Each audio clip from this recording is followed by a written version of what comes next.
Okay, well, hello everybody. Welcome to our seminar.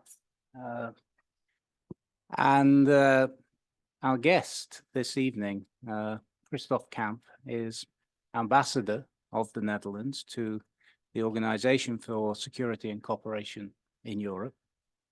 I'm extremely grateful that he's been able to join us here in Bologna.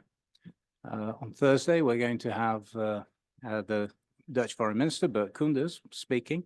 So we would appear to have a somewhat tulip-esque week, if that's a permissible adjective. The OSCE started with the Helsinki Final Act in August 1975. And I should say that this seminar series is called The History of the Present. And what we try to do in the seminar series, The History of the Present, is try to link present politics to past causes, past developments. And so the OSCE started in the Helsinki Final Act in August 1975. Essentially, the Final Act was a blueprint that provided for security between states in Europe, specifically between the communist states and the West, but which also insisted on precise commitments to human rights. That's to say, on the security of individuals from the arbitrary power of the state. The communist states tried their hardest to pay only lip service to human rights, but so-called dissidents, notably Charter 77 in Czechoslovakia and the Moscow-Helsinki group, monitored abuses of human rights subsequently. And most historians agree it was one of the causes of the undermining of communist society that took place in the 1980s. European countries, especially the Netherlands, I think it's fair to say, made the preservation of human rights a key part of their foreign policy.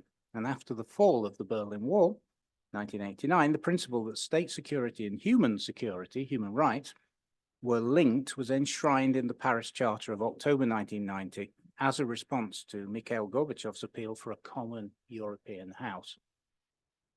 Now, the OSCE was established in 1994. There are now 57 participating states. I'm told you have to say participating, not member, if the Holy See counts as a state, and it includes all the states of the former Soviet Union, all the EU states, Turkey, Bosnia, Serbia, as well as the US and Canada.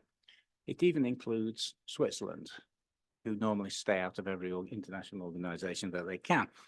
Its primary tasks are the resolution of conflicts between the member states and the preservation of human rights. Security and human rights are seen as being inseparable.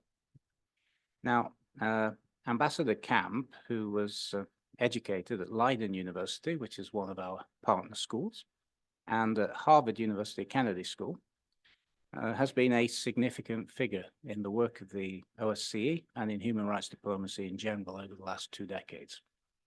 And what I propose in this, to make this a more informal occasion, I propose to take him through his career in 5 or 6 general questions and bring out his career on the way. And in the meantime, discuss how the international community can right wrongs. Now, if we don't solve that problem in the next 30 minutes or so, I'll give the floor to you to ask as many wide-ranging questions as you like to Ambassador Kamp as we can fit in before 8 p.m.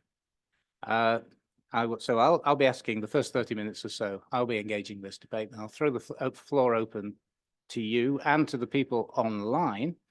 And I remind the people online to use the Q&A function if you want to send the ambassador a question.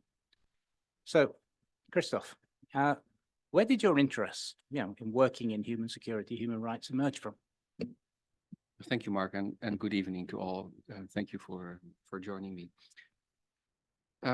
I remember I was in high school and we were having a sort of career event. We had practitioners passing by, and I was intrigued by, first of all, I was intrigued by the study of history. But I was intrigued by a person who was a defense lawyer and who spoke about his work he was doing as a defense lawyer in prisons and people. And for me, I always felt attracted to work or dynamics where you can speak out for those who don't have a voice, or where you try to establish balance in a group where perhaps the strong try to dominate the weak.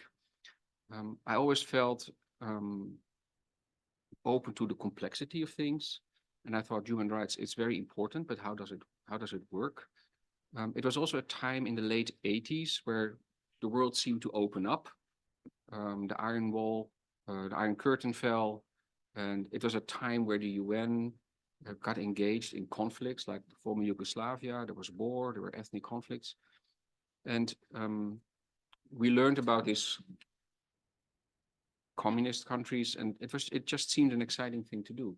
And I always wanted to do something meaningful, and human rights seemed to be very much to be that. And I wanted to work with. I didn't know what I wanted to do, but it had to be something with persons, and try to find a meaningful way to work on these issues. And I think it really started in these, I think, very formative years in my high school. So from the very beginning, for you, human rights, and it's been about from the bottom up and not Yes. from the top down. Yes, yes, very much so. I think it's important to, and we may come to that later, but human rights is really, it's about people.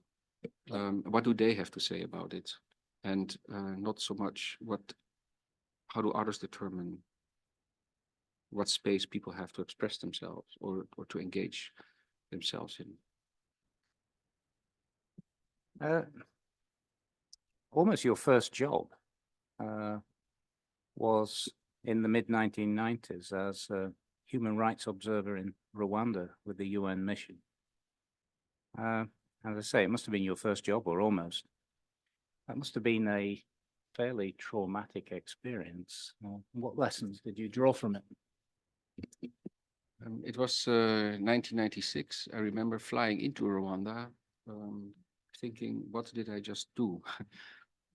It was really, for me, I had just worked with a non-governmental organization which worked on the issue of conflict resolution. And again, this was the mid-90s where we saw all these conflicts erupt. And I wanted to be engaged in that. Now, Rwanda was a terrible tragedy. In '94, almost 1 million people were killed in the course of 3.5 months. And the UN was looking for people to observe human rights in post-genocide Rwanda. There was, of course, a tribunal for Rwanda would investigate crimes committed during the genocide, but our mandate was really to assist the Rwandan government to avoid the government to repeat the mistakes of the previous government of the past.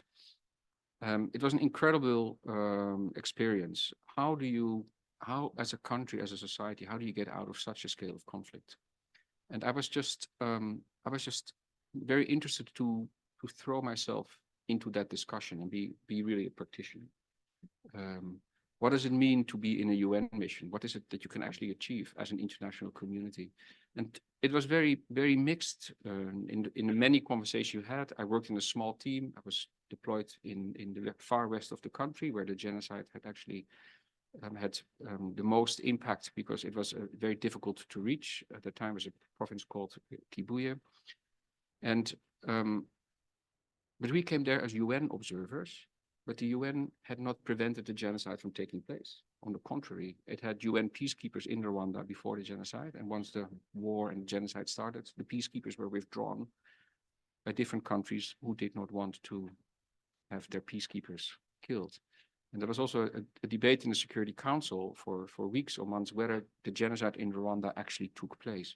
So this was the context where you then, as an international human rights observer, try to discuss human rights and try to improve situations in, for example, detention centers. We would visit a detention center, and the mayor of the town had lost all his children in the genocide. He had lost 5 children. And the person who had killed 2 of his children was actually sitting in the prison just behind his office. So every day, if he would come to the office, he would be reminded of that. The conditions of detention were terrible. People were locked up in very small buildings. But it was a very difficult conversation to have with the mayor of the town to improve the conditions because he was personally so much affected. And I think it was a very rich experience to work there because if you when I think back of that experience and how it affected my work as a practitioner and as a professional diplomat, it makes you also very humble in a way, because you speak with people, ordinary farmers, families, people who have lost people, people who have been family members from people who have fled the country, arrested. It's an enormous human tragedy, and yeah, we try to work with a committed group of human rights people, yeah, to somehow help the country get back on its feet. But the mission not only observed human rights, did investigations. We also supported the strengthening of the justice system, because the war had really destroyed everything in the country. A whole educated generation of judges were either killed or had fled. I think it was the most extreme of a conflict where the international community comes in. And we've seen other examples, of course, like Cambodia at that time or before. Sorry, just to jump in, did the international community come under severe criticism because it hadn't done more before? Yeah, no, absolutely. Then we try to explain that the UN, you have the UN as an organization, and you have the UN as an international community of member states. And we represented very much, of course, the UN as an organization with a mandate to work on human rights issues in Rwanda. But it was not the UN as an organization which stopped member states from intervening during the genocide. And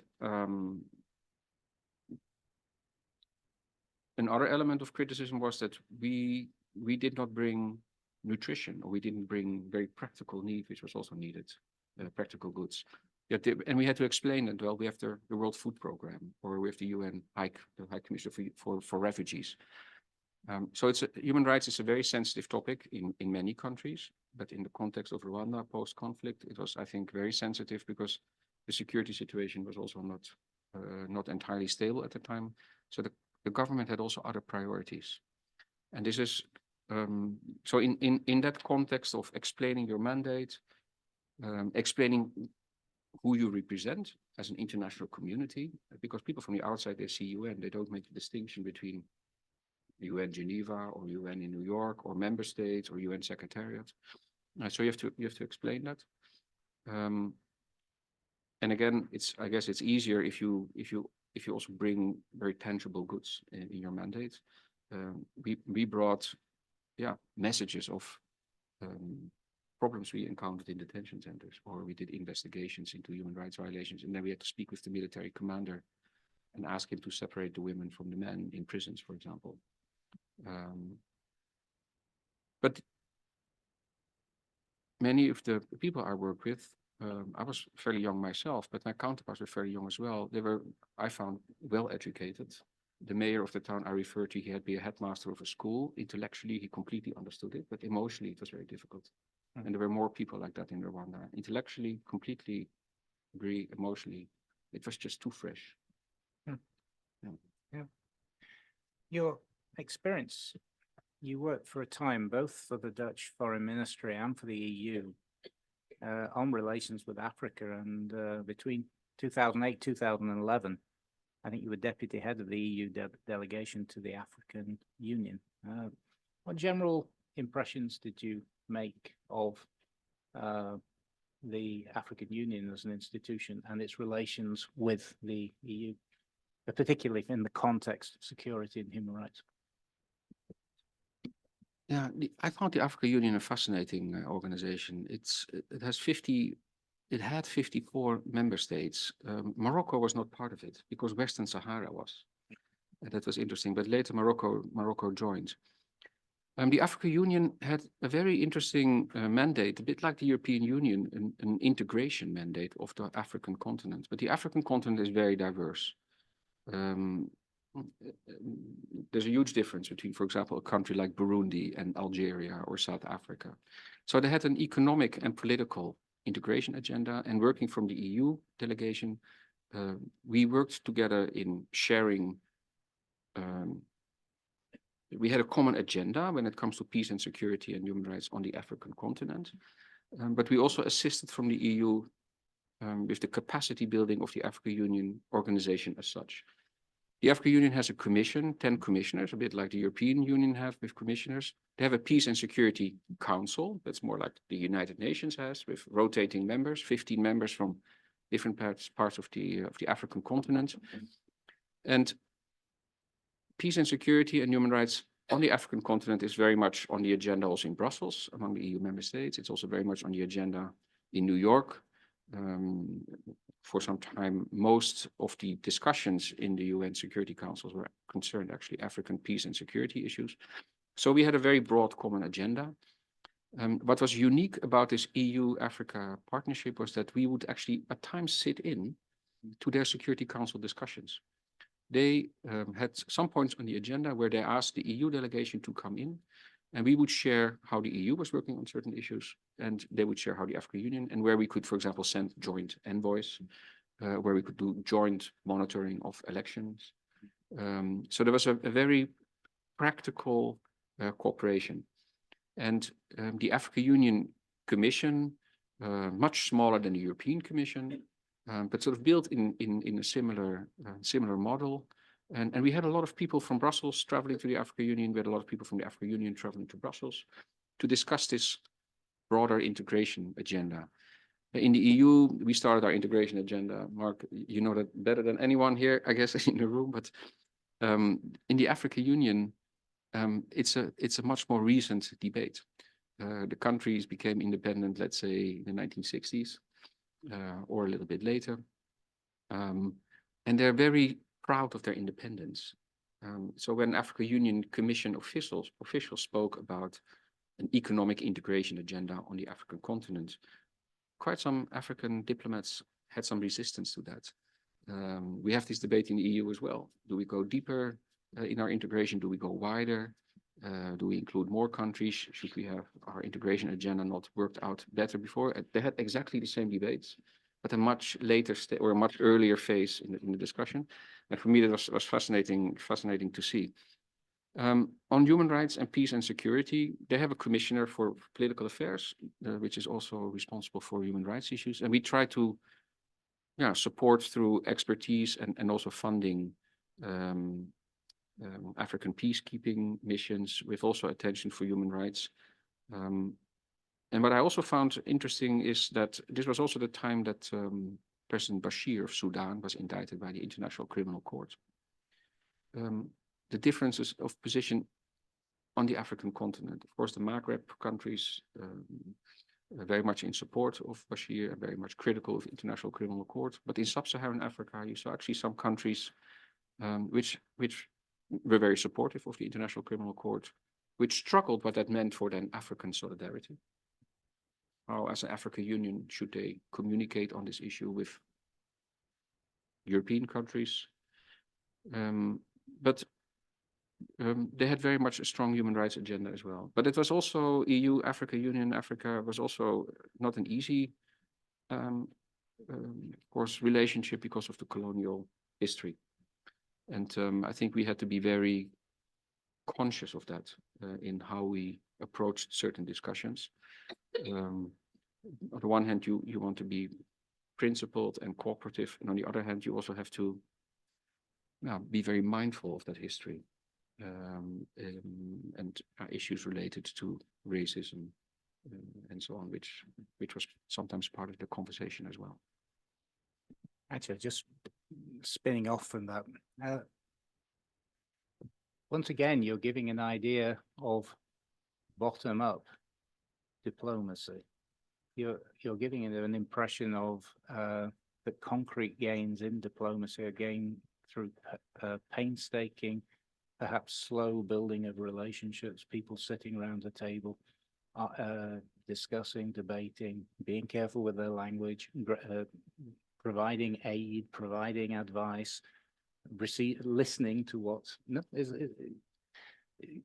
whereas perhaps in the popular mind you have the idea of peace missions or foreign ministers arriving, getting off airplanes and making speeches. Is that something you tend to think happens, that concrete gains in the field, particularly of human rights, human security, tend to come from painstaking work by officials and local.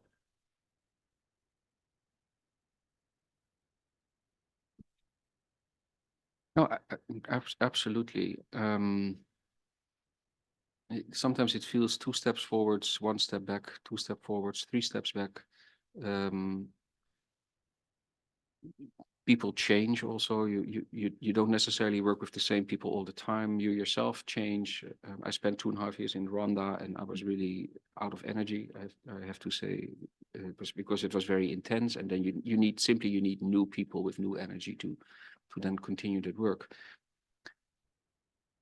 I think as a mission, you work on a day-to-day basis on these issues. Politicians and higher level officials, they work on many other issues as well. And they have their attention on, for example, the situation in Rwanda or another country, but then they have to move on. They discuss other issues.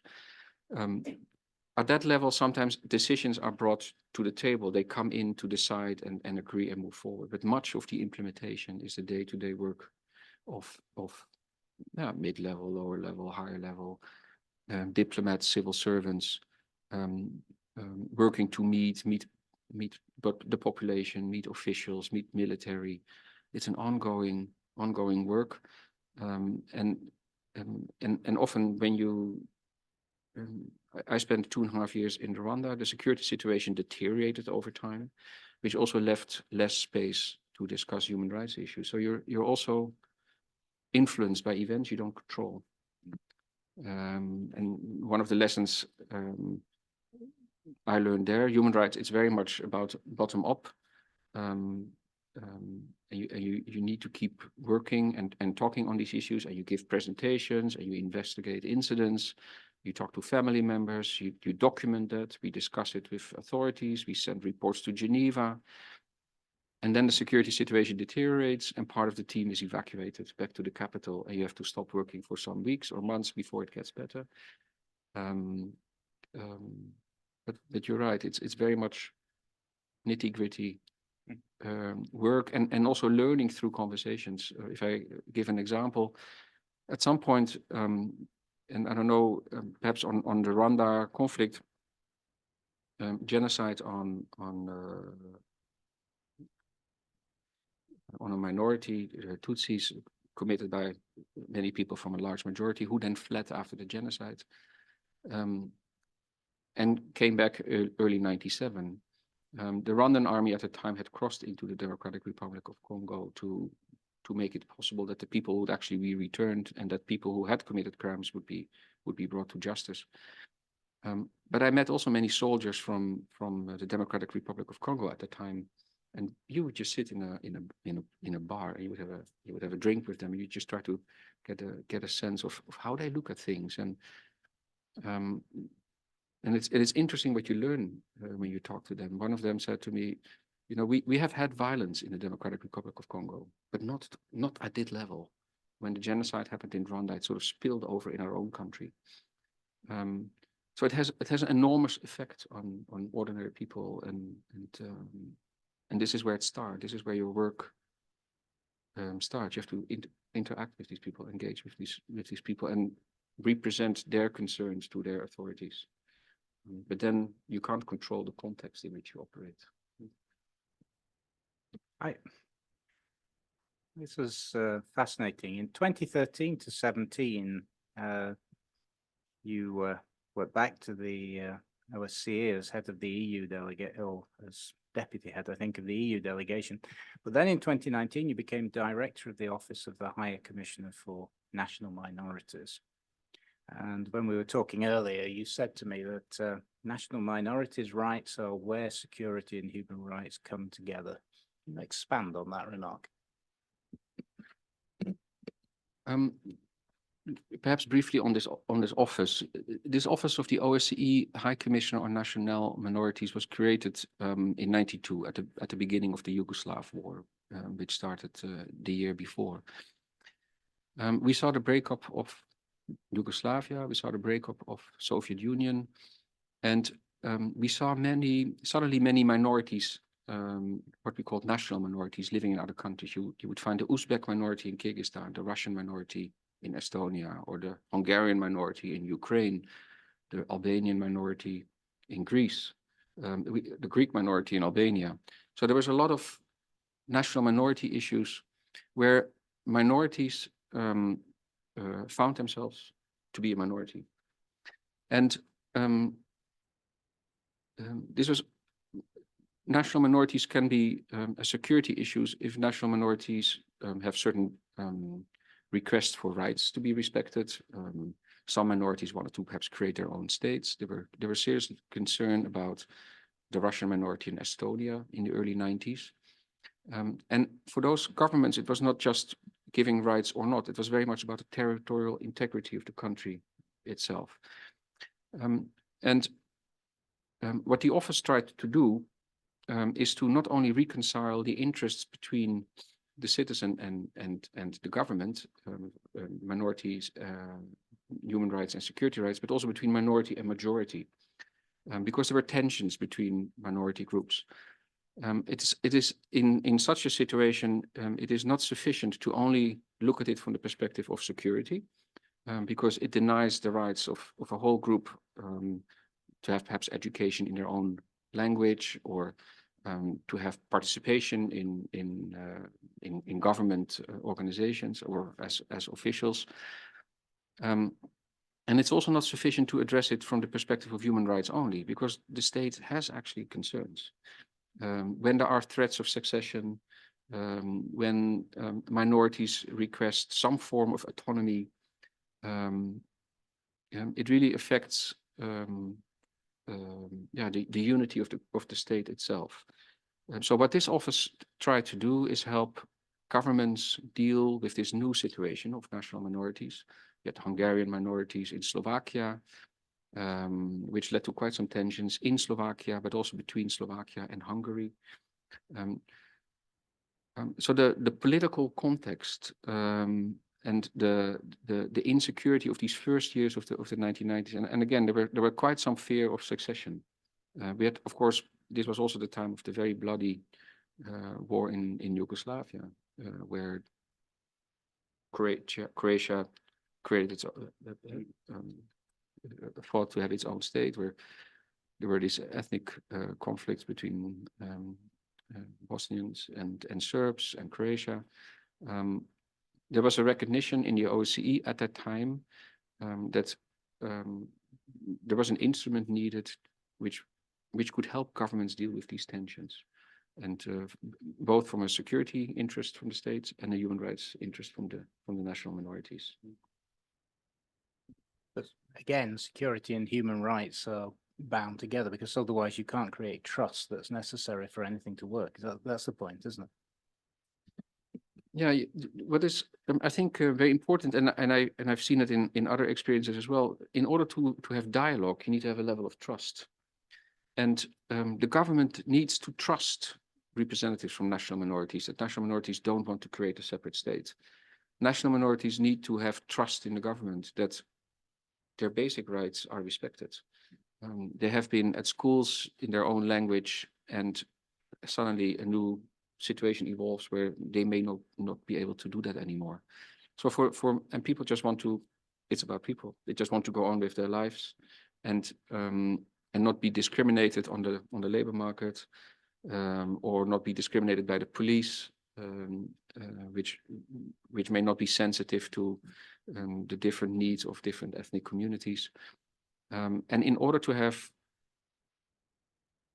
an approach which works for both minority and majority, and for minority and the state, you need to build confidence, and that takes a long time.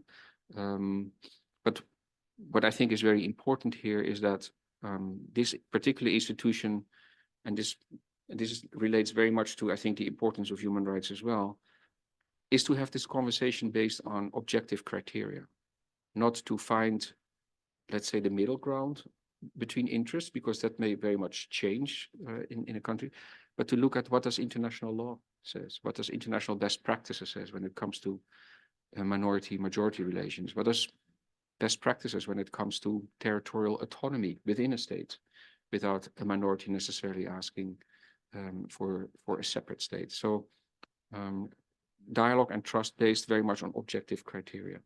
In fact, I just wanted to jump in on that, because in email conversations that we've been having over this, you were very insistent that you have to understand human rights are universal, and that peoples themselves are very conscious of the universalities of human rights, whether their governments are or not. That's absolutely true.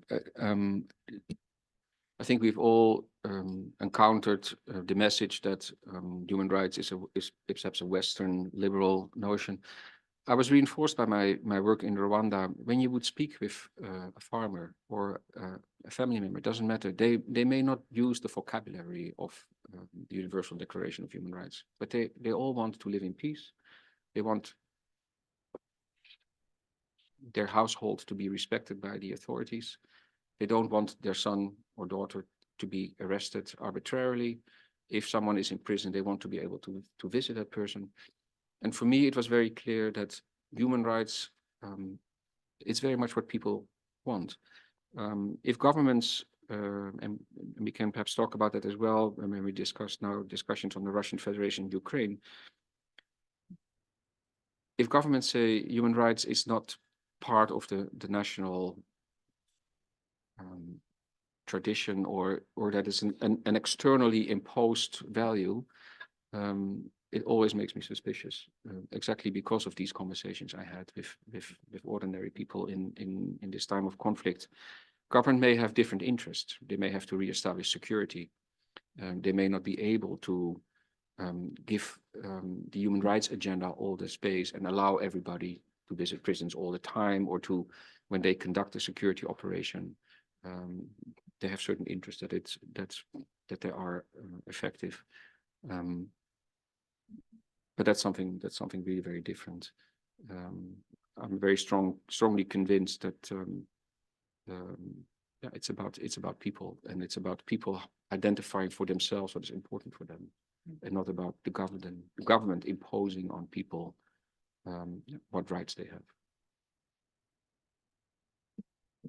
Now, you just mentioned Russia, and of course, the position of the Russian minority in Ukraine was one of the justifications used by Vladimir Putin for intervention in Ukraine.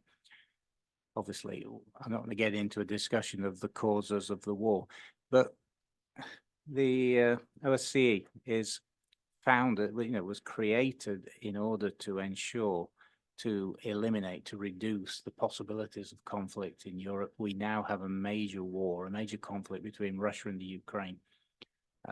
What challenges has it posed to the organization? And just simply, is the organization able to function when arguably its largest and most powerful state, at any rate within the Eurasian landmass, plainly doesn't want to obey its rules? No, thank you. Yeah,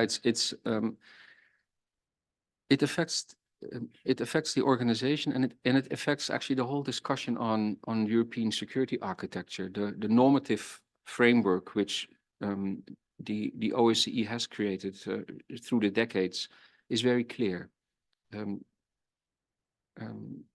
Boundaries should be respected. Countries' territorial integrity should be respected. Violence is not to be solved, or conflict is not to be solved through violence, but through peaceful means. It's really, we have seen already in 2014, when the Russian Federation attacked Ukraine, that these principles were undermined. But the OSCE is a platform of 57 what we call participating states, because it's not an official, we're not member states, because it's not a legal international entity. It's a political, it grew out of a conference. It's a platform of discussion, and it has a number of instruments. It has field operations in countries. It has a number of institutions which promote very much a reform agenda. Now, as a platform of discussion, it has become very difficult. You have to imagine that every Thursday, we as ambassadors of the countries, we sit together, 57, and we discuss Ukraine. And there are 45 plus countries which have a very strong view on what the Russian Federation is doing in Ukraine, that it's fighting a war with terrible consequences. And then we have the Russian Federation explaining that it's actually all the fault of the West, NATO enlargement, that the Kiev neo-Nazi regime, as they call it, should be removed. That conversation doesn't go anywhere. What we do is we hold the Russian Federation to account, we speak out, and it's important to keep doing that. We also discuss other issues and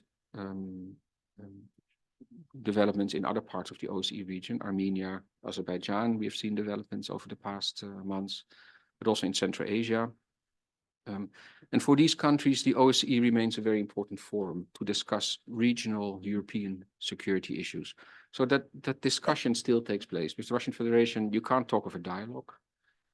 What also do you say? If I see the Russian ambassador, there's not much to say. We know each other from some years back, but he's of course very much guided by what he can say from Moscow. And of course, when I mention, don't you think you should pull back your troops?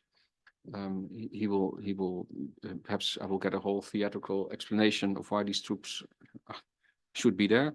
But the OSCE as an organization, as I mentioned, those are field missions and institutions, and they continue actually to do the work. And these field missions are based in the Western Balkans, in Central Asia, in Moldova, and that work continues. So even although the conflict is very much there, the organization is not paralyzed.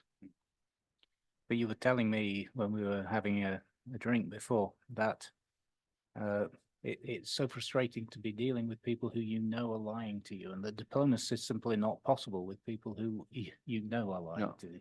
Yeah.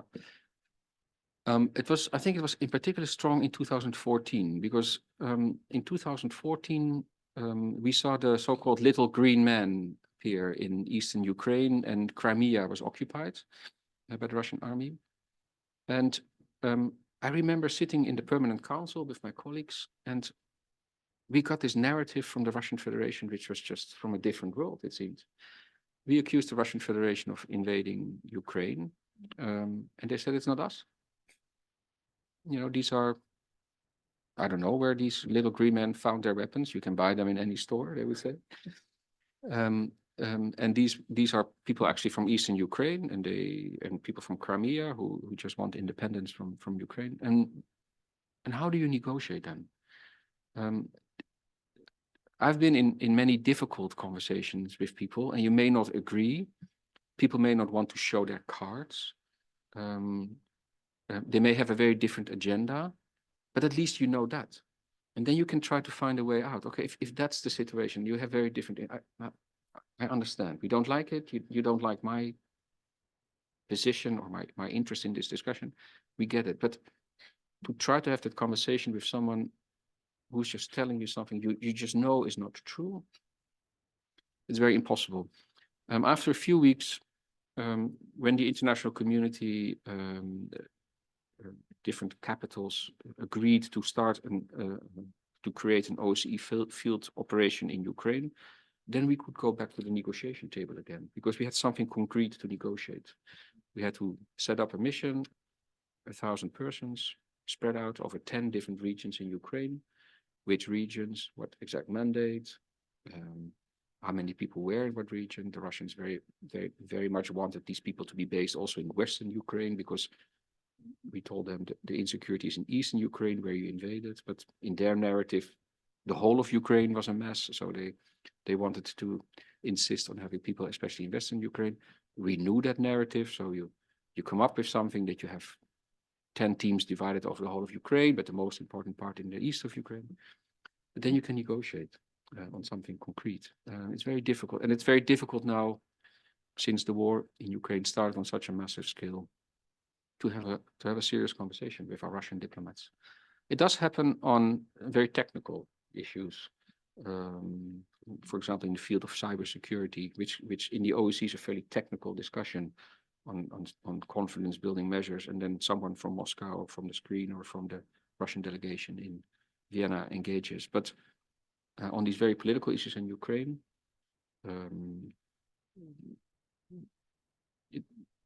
I think if there is a breakthrough in this conflict, it will not be in the OSCE as such. It will be because capitals like Kiev and Moscow and Washington and Brussels and London, Berlin, Paris will engage one way or another. But in a multilateral forum, it's very, very difficult. Well, one last question. Looking back on, and then we'll throw it open to the floor, because I'm sure there are going to be a lot of questions from the students here.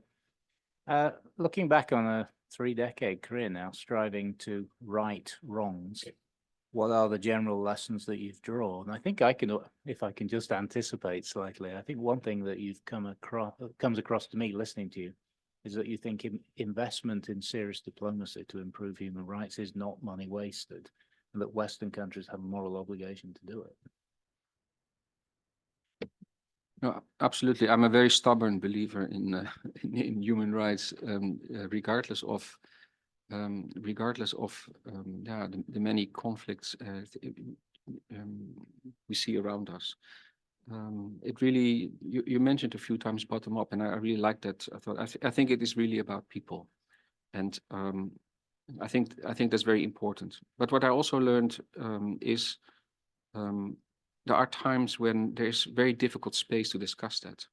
When the security situation in Rwanda, for example, or you see it in other conflicts, is under pressure, governments think security first, human rights second. It doesn't mean there's no space to discuss it.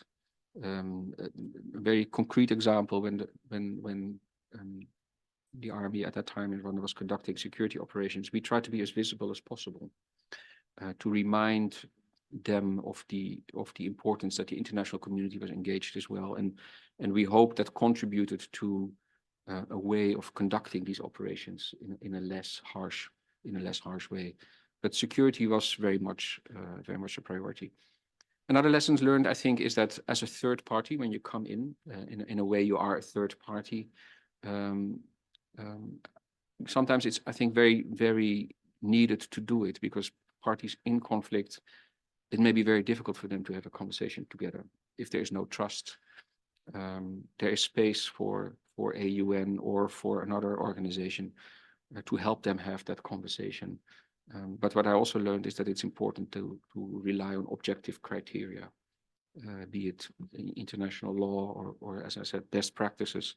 And in many cases, we would also bring in outside expertise to show best practices in countries with minority-majority relations, where they have managed to find a way to regulate that in a good way. We would bring these people to some other countries where it was much, much less clear.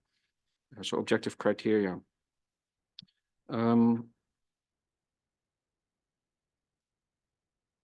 I think these were some of the most important lessons, but I may be triggered into other ones if I get questions from the audience. Well, thank you. I would like to throw the question, open the floor to questions, and I will also be taking questions from the feed here on the computer. So if you people online, if you want to write questions, I'm here and will answer. And people in the room, all you've got to do is put up your hand and ask a question and tell your name. Yeah, no, yeah, you. Okay, you first, and then yeah, okay, yeah. Thank you. I am Jonathan. I'm from the Netherlands, so it's nice to hear your perspective. I was wondering, how do you find like your pivot to the can you hear me? Yeah. Okay. How do you find the pivot to the OECD? Like, because you mentioned like you have been, like we have been discussing all your work in human rights related, and then now you like what your work right now, how do you find that, and how do you see the more economic side of that, so to say? Okay. Yeah, well, it's interesting. It's OSCE, but it does have an economic agenda, because in the Helsinki Final Act, they created actually so-called 3 different baskets. So one aspect of security and dialogue and confidence building, when you discuss very sensitive issues when it comes to security and human rights, the economic agenda is less sensitive in a way. It can be very sensitive when you negotiate border management issues and water management issues, climate related to security. There are of course also sensitive issues, but for some countries it's easier to talk about economic cooperation, also in the OSCE context, than about human rights. And for other countries, it's easier to talk about human rights if they also if it's easier to discuss human rights issues, if they also discuss economic cooperation issues. So this idea of comprehensive security, the economic agenda, is certainly part of that. And it's for example, in the OSCE, we see the Central Asian countries, which are somewhat struggling to diversify their economies and their political relations, because they have been very much dependent on in the Soviet economic situation, but now on Russia, to reach out to Europe and to the US. And for them, the economic agenda is a very good way to do that within the OSCE as well. But it also allows them to be open to other issues, which are more sensitive. Mike. Hello. Okay. Is this even working? Hi, my name is Sumaya. I'm first year Maya student. Thank you so much for being here. I had a few questions, but I'm just gonna give the first one. I thought, excuse me, your perspective on, of course, peacekeeping was interesting, and it made me think, I'm doing a civil wars and interventions class, and we talk a lot about peacekeeping and potentially peacekeeping reform. And I think it's interesting that you're right, that there were UN troops there in Rwanda before, but because the mandate was different, and then the creation of robust peacekeeping, and now the criticisms of that. So I'm really curious to see what your perspective is on robust peacekeeping moving forward, and deciding which country, which situations require more robust peacekeeping, and potentially how you would approach it with experiences that you've had, since there's pros and cons to all of it, and it's quite complicated, of course. And yeah.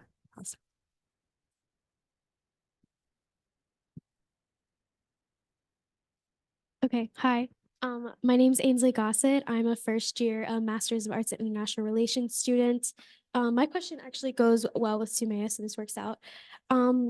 Going a little bit earlier in the decision-making process, I was wondering, at the OSCE, when you're having conversations, how and when do you decide to act as a third party in a country where you're seeing civil conflict or other human rights abuses occurring?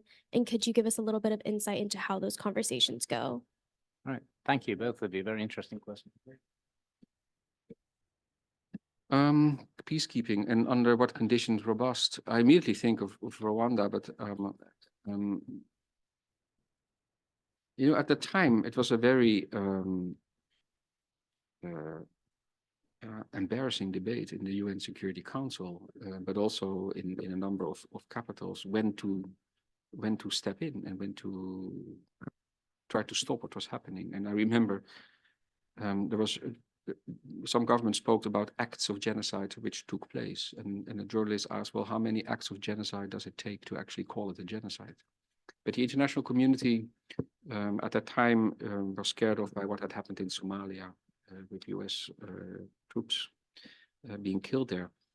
I had a discussion on this later with a British diplomat, and my conviction was, after having spent 2.5 years in Rwanda, it would not have taken a lot of robustness, because the violence was it was massive in scale, but it was not massive in the material used. It was not a very well organized army which conducted violence.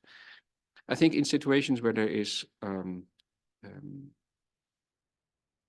a breakdown of government, or I think the need or the chances that a robust mission can actually achieve something are bigger, but you would need also the cooperation of people on the ground. If you only encounter hostile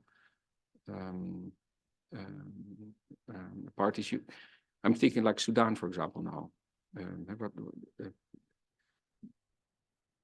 which is not very much in the news, but it's and I don't pretend to know all the ins and outs, but I think in the case of Rwanda, much more could have been achieved with a little bit more robust peacekeeping operation, simply because of how the conflict, how the violence developed. These were neighbors killing each other. It would perhaps have taken a few thousand well-armed soldiers to stop that from happening. but nobody at that time was prepared to do that. So I think it depends very much on the situation. I think countries would not be willing to send in peacekeepers or a robust mission easily if they would find very strong organized resistance. I think that's. But that plays, of course, to a debate in the Netherlands, doesn't it, in Bosnia? A similar kind of issue. Yeah. Yeah, in 95, of course, there was the Srebrenica massacre. There was a Dutch peacekeeping contingent. There was what at the time was called a dual key NATO and UN, I think it was, option to send in stronger, robust supports, and that didn't come. And here we found a peacekeeping mission unable, incapable to prevent the massacre from happening. Yeah.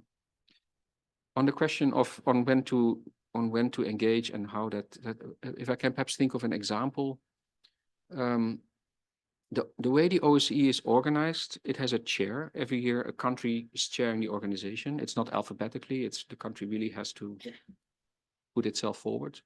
In 2014, it was Switzerland. So when the crisis in Eastern Ukraine started, there was, of course, in the fall of 2013, the Maidan revolution. So thousands of people in Kiev went to the streets. In February 2014, Switzerland had just assumed the OSCE chair in January 2014. And the chair of the organization is actually the foreign minister of holding the chairmanship. But in the case of Switzerland, it was actually the president, because in the Swiss system, the chair of the president of the confederation was the former minister. Not always, but at that year it was. And he would use his general mandate as the OSCE to engage with the parties. He would not wait for all 57 to agree, but the foreign minister can just take a plane, fly to Moscow, fly to Kiev, fly to other capitals and discuss and say, we need to keep this in check. At that time, President Buchhalter traveled to Moscow, traveled to Kiev, traveled to Berlin, to Paris, and they set up a group, what they called the Normandy Four, Russia, Ukraine, Germany and France. And the Swiss in the beginning sort of facilitated that. But then later the OSCE became the organization which would help support these political talks between these four countries. Of course, he's not the only one active. Other foreign ministers are active. What is important then is that they coordinate among each other, that they don't send out different public messages, that they act very quickly together, that they agree on a follow-up if they want the OSCE to play a role, what role that then is. And then Buchhalter goes back to his ambassador to the OSCE, which is then the Swiss ambassador, who then calls a few countries together and say, we need to set up a mission, we need to have funding, please, EU member states, discuss within the EU who would be willing to contribute to that. Please, US ambassador, discuss with Canada, others who would be willing to contribute to that. So it's really a bit like this. It's very responsive. There are of course also examples where crises have not gone out of hand and where action is being taken to try to make things get out of hand. And I can give examples of that as well. Can I just ask a question from online? It says, can you please explain how lessons learned from prosecutions for incitement to violence, this is Brian Perlman online, via AM radio in Rwanda could be applied to incitement to violence in other modern conflict contexts, such as Myanmar? Can you please explain how lessons learned from the prosecutions for incitement to violence in Rwanda?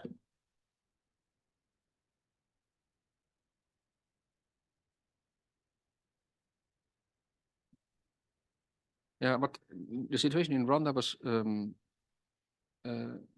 the justice system was just not capable to deal with the magnitude of the genocide, and lots of people were arrested, but their cases were not really dealt with. It took years what they established in Rwanda is they referred back to what they called gacaca. It's a conflict resolution method traditionally used to discuss conflicts over property or cattle. And they, through that process, and they trained judges in this process, they managed to deal a lot with, to handle the huge caseload. Of course, there was also an international tribunal for Rwanda, which was then focusing on the, let's say, the leaders of incitement. I think every situation is different. If we now look at Ukraine, it's such a different conflict. Ukraine is confronted with over 100,000 reported cases of crimes or human rights incidents. Or Ukraine will have to find a way to work on that. They're getting a lot of support to have the national administration strengthened. There's discussion about setting up a tribunal. How do you engage also the civil society? I cannot really comment on the situation in Myanmar. I'm not familiar enough. Of course, I read the news, but I'm not familiar enough with the steps which have been discussed or taken now. But I think every conflict has differences. In Rwanda, for example, the question was not only about justice, but also about reconciliation, which is why this gacaca process was started, because gacaca is also very much about reconciliation. In the case of Ukraine, I think very few people would at this point talk about reconciliation with crimes committed by the Russian military. It's a very different context. Further questions? We've got hands going up everywhere. This gentleman here first, then the gentleman over there, and then the gentleman over there. Name, please. Hi, I'm Gabriel. I'm in the Meyer program. Thank you for coming. Can you talk about at what level, at what point do you think an ethnic minority's claims for statehood are sufficient? And are claims for an ethnic minority in a country to rejoin the country to which the ethnic minority previously belonged are ever legitimate, and when that would be? Okay. Right, you can answer that question, Christophe, and then other people can start planning the question. It's a really very good question, and it's a very relevant question with huge consequences. I personally believe that the moment you create a new entity, the moment you have succession from one country to another, from a particular country, and you create a new country, you create a new minority. There may be another group in that country who then suddenly has become a minority. In my work with the Office of the High Commissioner on National Minorities, our approach was always to try to find a way to deal with differences in the current setup. We have in the past, we had only one peaceful example in Europe of succession, which was Czechoslovakia, where the both countries became two different states. Our approach was to, of course, a very, very difficult topic here is, of course, Kosovo, where people, this was in the Yugoslavia war, lots of violence, lots of threats, and Kosovo became an independent country, recognized not by all members of the European Union and all countries, but still that was an outcome which, given the level of violence which had taken place before, and the history of the Yugoslav war, and the history of the many victims and what could have happened, which led in at that time, 98, 99, to support for Kosovo from I wanted to say the international community, but the international community was divided at that time. But I think in general, our approach has been as an office in advising governments and minority communities. It's important to find solutions in the current territorial constellation. it doesn't mean that you can't think of different forms of autonomy within a country. And there are many models of autonomy in Europe. You have, how the Germans and the Danes have organized themselves in cross-border issues. We have Danish schools in Germany or German schools in Denmark, and there are different models in Europe on that. You can think of some form of autonomy in your external relations even, but still within respect of the territorial integrity of the state. So we were always encouraging government to look for answers within that. And as to your follow-up or your next question, when it's a bit similar, actually, it's the other side of the coin. When would a minority from one particular country be allowed to join another country? Or I would give the same answer. Okay, next question was gentleman over here. Good evening, Yeah. Mr. Ambassador. Thank you so much. Very enlightening, everything you've said. I wanted to ask you, to what extent do you think maybe the past couple of decades, maybe perhaps since Rwanda, the discourse on human rights and why countries, states, governments should obey and follow human rights has turned more towards a normative argument? We shouldn't do it because it's wrong, and not look, say, at maybe the practical applications. And one example, maybe for the security services, saying to them, it's not a good idea to torture or coerce a confession out of somebody, not only because it's wrong, but because the information that you could receive from it is absolutely unreliable. And so it's gonna impede your work rather than actually help you perform it. And I think some of the things I've heard maybe over the past couple of years, it seems like security services in the West generally have had a hard time creating an ethical standard to their work. They try, but there's these questions of human rights, and we'd like to, but and one remark that I heard a couple of years ago, which I thought was really interesting, was in security work, you're never faced with a good decision and a bad decision. You're faced with two really horrible decisions, and how do you choose, right? So the ethical standards are there. But that normative aspect for governments, for security services, I think sometimes might be problematic because it's an ideal and not enough maybe practical considerations. I would urge you to read Nagel's classic study on war and massacre. He talked about exactly this thing. I used to teach it in my peace and war class. Please. Then two last questions, maybe. I think you're absolutely right, and it's not good enough to say it's good because it's good, or it's important because it's good. I'm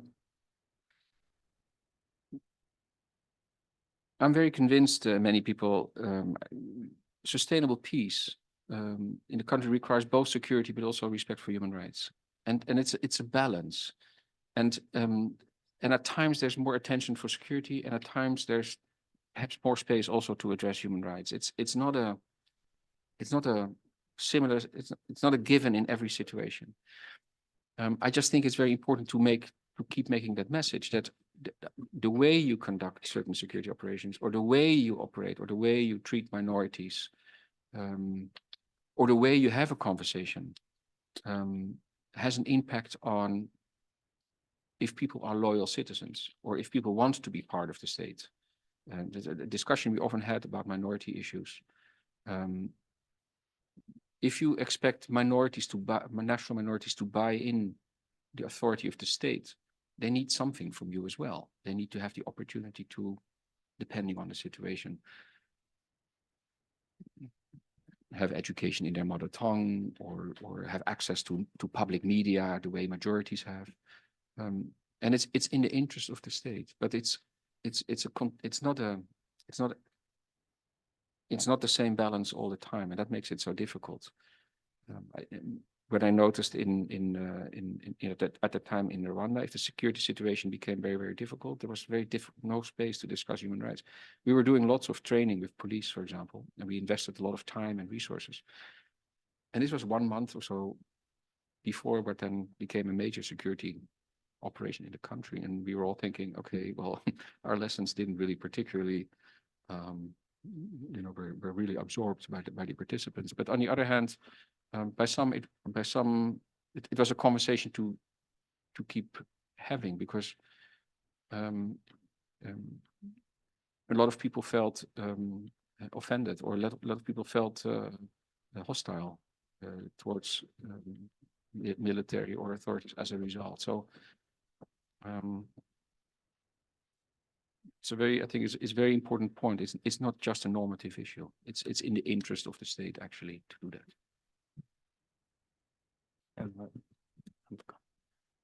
Thank you.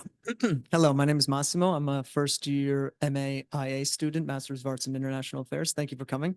I think my question actually piggybacks off that a little bit, and thinking about, I really liked how you talked about the fact of the need to universalize human rights, and that you even spoke about it as being this Western notion. And I guess my question is, how do we go about universalizing human rights from the perspective of, is it that we need to be talking about it from the same definitions, as you had noted, that people are using different vocabulary, but the farmer in Rwanda certainly has that aspect of wanting human rights?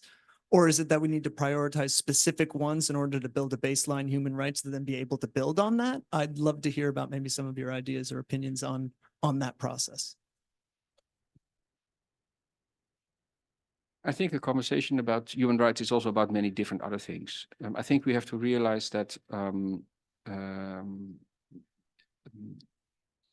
if we want to have a conversation with those for who, and I can also look at my own country. I mean,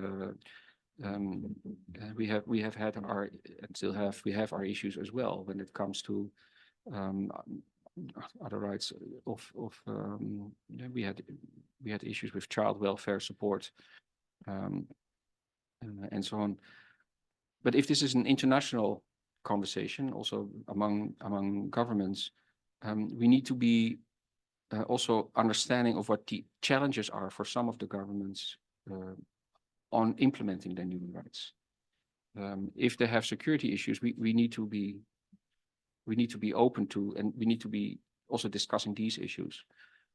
If they have problems with economic issues, access to the EU market for their goods, and it affects their economies, and it affects the vulnerable people in their country, in their society, or minorities, we need to have an honest conversation on that as well. I don't have an exact answer on the let's say the vocabulary of human rights. It's not good enough to say you need to improve your human rights. First of all, we need to improve our human rights as well. But countries have other challenges as well. And this is one of the things I learned when I was in Rwanda. When I left Rwanda, I thought, I worked for 2.5 years on the issue of human rights, but I've come to realize that this government and people, they also have other problems. And which for me was a reason to not continue in another UN human rights mission, but to reflect on what are these other issues, and how to work on this broader agenda, where you then keep, for me, human rights is it sort of goes to the basis of things, because you talk about really individual needs and the right of people to have a life in dignity.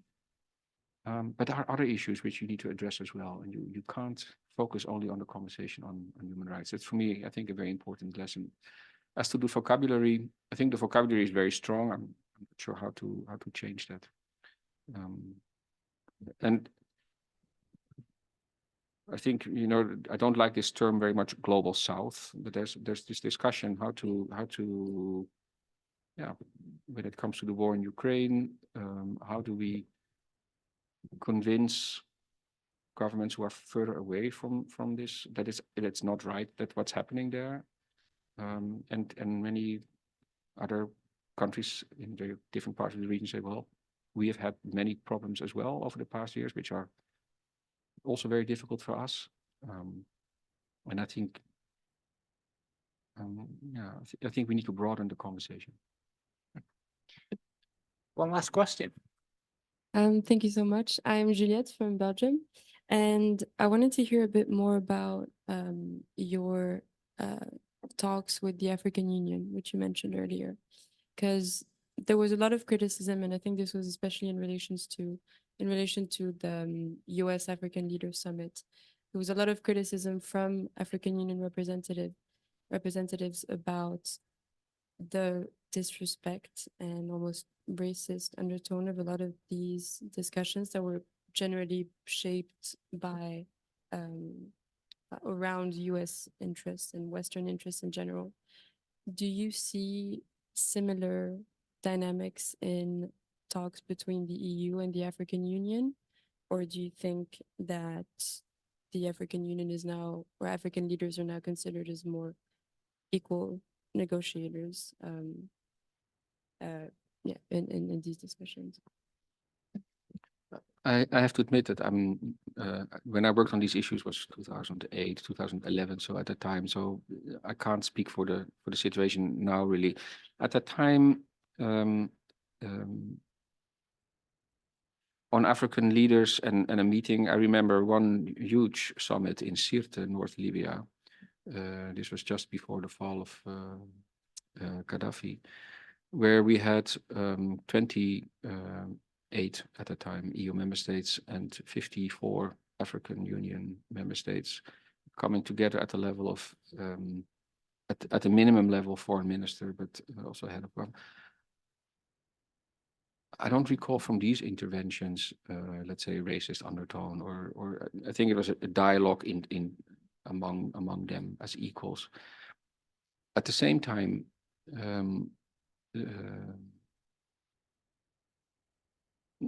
I think at that time the balance of, let's say, financial support, but also the difficulty from the European Union towards the African Union, but also the difficulty of African Union to get African countries to get access to a European market on issues related to agriculture and so on, did show an imbalance. I think it was a very diverse, a very mixed picture. I think on the one hand, the EU wanted very much to engage with the African Union because of the security concerns the EU member states had in Africa. And we see it now more recently also with issues related to migration. But at the same time, I think the African Union countries expected more from the European Union when it comes to aid or trade opportunities. But in terms of the, let's say, the rhetoric of racist undertones, I don't recall that, to be honest, at that time. I think we try to have, at least from where we sat as an EU delegation, we try to have a very professional cooperation with the African Union. What are the issues? What are the needs? Where we can support? But obviously with the interests of the EU also in mind. A secure Africa is also good for security in Europe. Yeah, that's actually a perfect lead in to the way I wanted to conclude the discussion. There was just to talk now, just for a minute, we have been talking about politics bottom up, but just to talk about politics in a sense, big politics, great politics for one moment.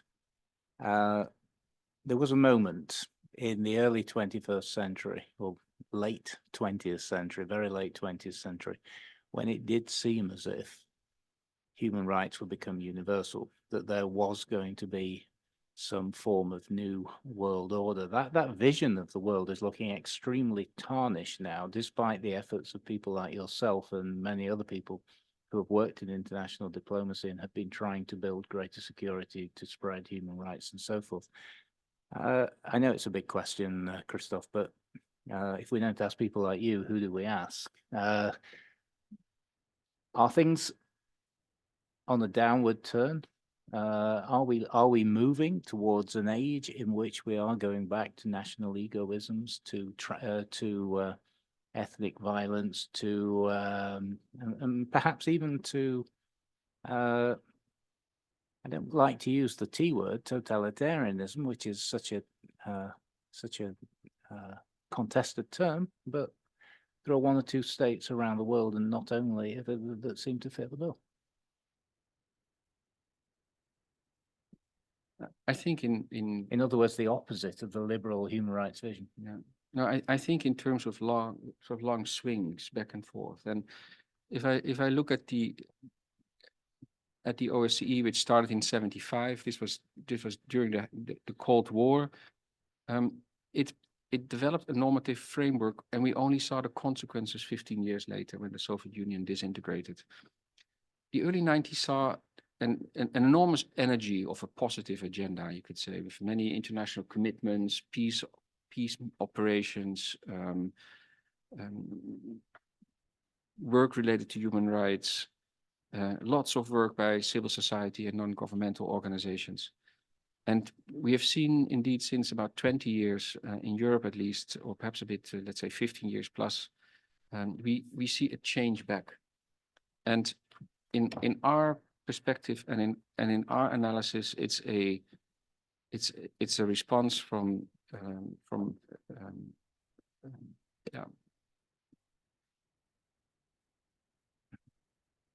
a Russian government unwilling to accept that some countries joined the EU or want to join the EU, join NATO or want to join NATO. And from bottom up, it's because people in these countries make these choices. But on the European theater, we very much see a pushback. And I think with greater insecurity comes greater, not only military insecurity, also comes insecurity within countries. And where we will have perhaps a trend where people say, let's focus on our own problems first and less on international issues. And this may indeed be the trend we see now, although there have also been elections in countries where this trend seems somewhat to have been reversed. I can, for example, mention Poland recently, but then we also had elections in the Netherlands recently, where the vote for people was mostly for parties which have a somewhat more conservative agenda, and where people feel that their day-to-day needs should be met, and should perhaps be met first before the day-to-day needs of other people. It's difficult to predict, but in history we have these sort of swings in a way, and I just hope that we try to keep doing the good things and support the right cause in this era. And I actually think that's a very good task for SAIS graduates. Christophe, thank you very much.